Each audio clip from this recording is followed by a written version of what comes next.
din siya, cheaper din siya compared sa Walmart. Pero may mga may mga items na mahal compared sa Walmart. So No Frills, Freshco, Safeway, Sobeys. So yun yung mga yung mga supermarket or grocery store na maliliit na na mga katabi lang sa mga community, malapit sa community area.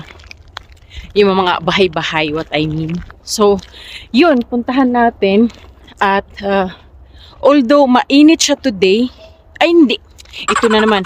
Although, siya, sunny, pero, yung lumamig lang siya ng dahil sa hangin. Kaya, I'll see you later, guys, inside Freshco supermarket. So dito na area na to, guys, may Dollarama, Partners Pub, may salon, tapos yan, may mga pizza. So maganda yung area na to. So now we are going inside Freshco. So yun siya, guys. Punta tayo na basket.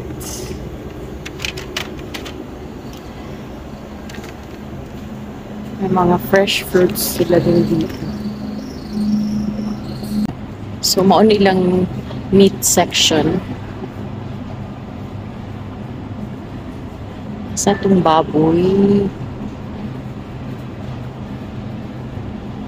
beef, so ilang wala silang paa ng baboy. Ito din yung ayaw ko din dito sa Freshco, hindi talaga complete. Well, hindi naman nila kasalanan kasi nga lang, pang mabilisan lang na grocery yung mga nandito. Yung kung ayaw mong pumunta ng Walmart or TNT or yung mga malalaking supermarket, kaya kung baga pang first aid lang to. Saglit maghanap tayo, guys. Magkano ba to? $16. May mga pork sila dito pero mga walang skin, pang grill, pork loin, mga ganyan. So ito, pork loin rib. Chicken nuggets nila dito, mga $10. $10. Nandito pala, guys, yung beef. Beef feet. Hindi siya, wala siyang pork feet. Yan. Beef.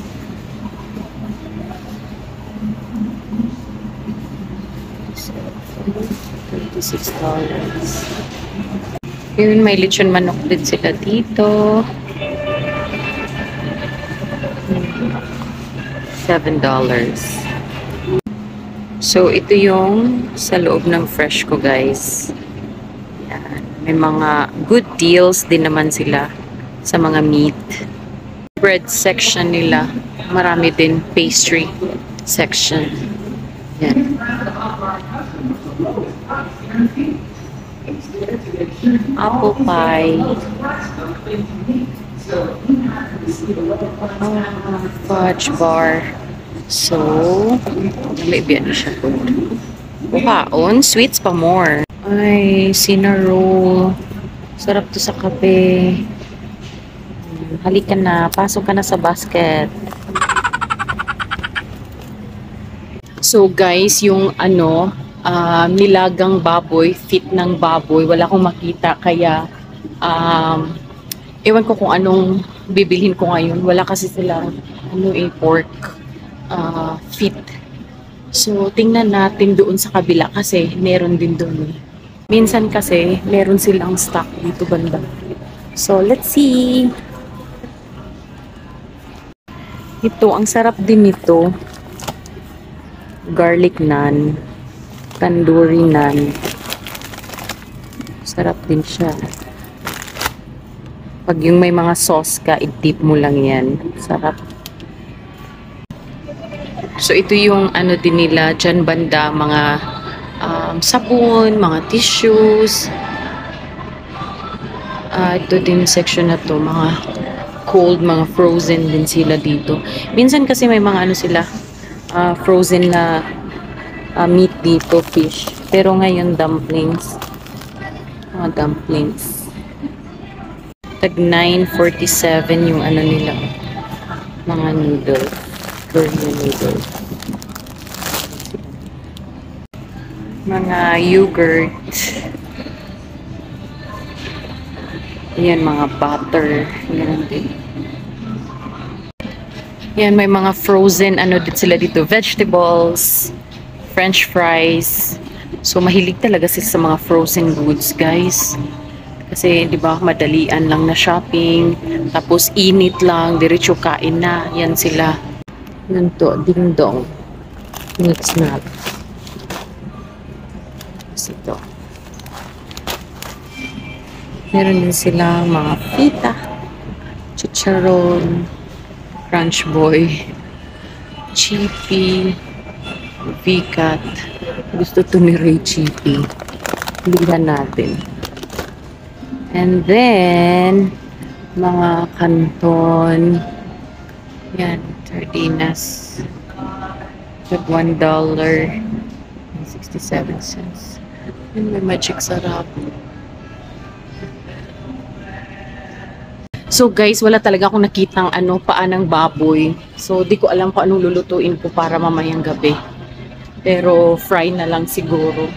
Yung lagyan ko ng powder, flour, cornstarch, yung pork doon. So, tingnan natin dito. Frozen talaga. Ayun, may mga cake din sila dito, guys. Yan, mga cake.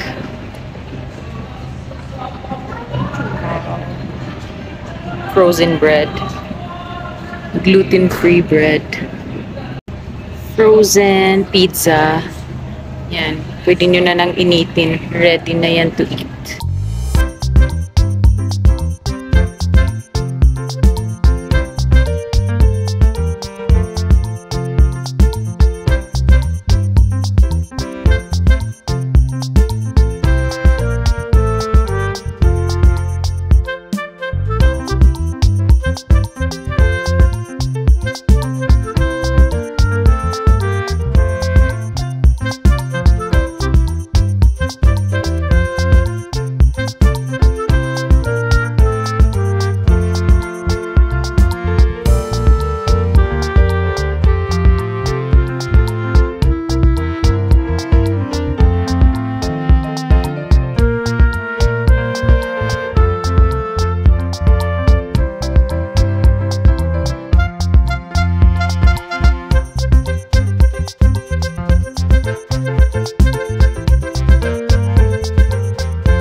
Buhay na magaganap tonight.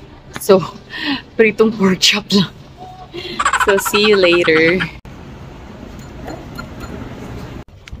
So, I'm done guys. Uwi na ako. And yung fresh ko. So, ito na yung mga pinamili ko. Charan! Shoppers Drug Mart. Yan guys, ano siya? Pwede kayo magtapon dyan ng basura. Public bins yan. Public basurahan. Hi guys! Kakatapos ko lang mag-fresh ko. So, yung fresh ko talaga, hindi talaga siya yung kumpleto. Kung gusto nyong mang-grocery ng pangmaramihan, kayo ay dapat pumunta sa TNT, Lucky, Walmart, tapos Hong Kong. So, yun yung pang-grocery na pangmaramihan. Pero pag tingi-tingi lang, yung pangmadalian lang, so punta kayo ng Freshco, Sobeys, No Frills, ganon. Pero, yun, hindi talaga siya complete. So, yung lauyang baboy ko, or yung nilagang baboy, failed siya. Kaya ang nabili ko, pork chop. So, lagyan ko na lang to siguro ng flour, cornstarch, ganon, tas timplahan, then i-deep fry. So, yun na lang yung ulam mamayang gabi. At yun, nakabili ng milk. So, ang nagastos ko, lang, $46.80. So, yun lang yung nagastos ko sa pang-go grocery ko doon sa Freshco. And then, nakakahingal. Ako lang mag-isa. Kasi dito sa amin ni Ray, pag sobrang busy yung week namin, hindi kami nakakapag-grocery. Kaya kung sinong makadaan doon sa grocery, siya na yung bibili ng ganito, maramihan, or kung ano lang pangangailangan namin sa bahay. At kung yung wala kami sa bahay. So, yun yung binibili. So, maybe this weekend, makapag-grocery kami ng maramihan. Kung, may time. Ay, hiningal ako. See you later, guys! So, yung nagastos ko lahat-lahat, $47. Oh, diba? $46.99. Char. So, yun lang yung mga binili ko. Dressing. May banana. Ganon. So, mga snacks. Kasi minsan sa gabi, nagugutom ako. Or si Ray. Tapos may gatas, may lime, may chippy. So, yun, $46.99. Oh, let's say $47 na. So, okay lang yun. May mailuto naman na. So, ito na po yung nabili kong pork chop sa Freshco. At iprito ko na lang. So, pwede na siyang pang dinner. Yan. Breaded na pork chop. So, yun. Pang dinner. Hindi yan pang almusal, guys.